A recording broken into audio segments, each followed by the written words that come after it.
എന്റെ ഈശ്വര,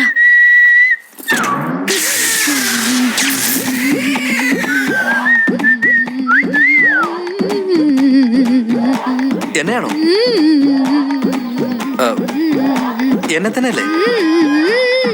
ആ, ഇങ്ങനെ ധൃതി വെച്ചല്ല, ഞാൻ കഥ ഒന്ന് അടച്ചോട്ടെ. അല്ല, അതിനു പോലും സമയല്ലേ? എന്നാ വേണ്ട, ഞാൻ വരാം. അയ്യോ, എന്തൊരു വഴക്കായിരുന്നു എന്നോട്. എന്നിട്ട് ഇപ്പൊ വിളിക്കുന്നുണ്ടല്ലേ? എന്തൊരു ധൃതിയാന്ന് കണ്ടില്ലേ? I just can't understand this girls. അയ്യോ,